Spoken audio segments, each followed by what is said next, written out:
19th century New England. The philosopher of aberrant biology who studies and, when necessary, hunts down such creatures. Microscopic parasites that somehow give their hosts unnaturally long lives if they don't choose to kill them instead. Midnight autopsies, madmen, human sacrifice, monsters in underground lairs, and a monster hunter who may or may not have been the most famous serial killer in history. There was no question that Will Henry's strange and disturbing diary had to be a work of fiction, or the carefully executed, highly organized delusions of a man whose reason had clearly come undone. Monsters are not real. But the man who wrote about them certainly was real.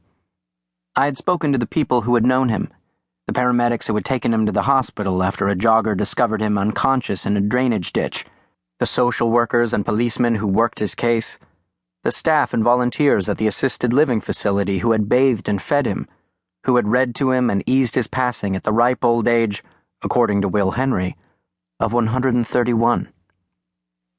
And of course, I had in my possession the journals themselves, which someone had written. The question was, has always been, one of identity, not veracity. Who was William James Henry?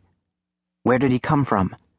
And what unfortunate circumstance brought him to that drainage ditch, half-starved, those handwritten notebooks, besides the clothes on his back, his sole possession? Everyone has someone, the director of the facility had told me. Someone knew the answer to those questions, and I took it upon myself to find that person, publishing the first 3 volumes of the journal under the title The Monstrumologist in the fall of 2009. The second set, called The Curse of the Wendigo, was published the following year. Though the subject matter was just this side of outlandish, I hoped the author had incorporated at least some of the truth about himself and his past. A reader might recognize something in the tale about a relative, a co-worker, a long-lost friend, and contact me. I was convinced someone, somewhere, knew this poor man calling himself Will Henry. My motivation went beyond mere curiosity. He had died alone, with nothing and no one, and had been laid to rest in a pauper's grave with the poorest of the poor, forgotten.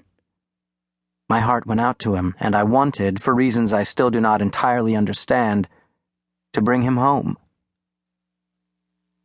Soon after The Monstrumologist was published, I began receiving emails and letters from readers. The vast majority were cranks claiming to know who Will Henry was. More than one offered to tell me, for a price. A few offered well-meaning suggestions for further research. Some, predictably, accused me of being the author. A year went by, then 2, and I was no closer to the truth. My own research had resulted in no significant progress. In fact, at the end of 2 years, I had even more questions than when I'd begun. Then, in late summer of last year, I received the following email from a reader in upstate New York. Dear Mr. Yancey, I hope you don't think I'm some kind of nut or con artist or something. My daughter was assigned your book to read for her language arts class, and she came to me last night very excited because we happened to have a relative whose name really was Will Henry. He was the husband of my father's great-aunt. It's probably just a crazy coincidence, but I think you might be interested if you really didn't just make up the stuff about finding the journals. Sincerely, Elizabeth Reed.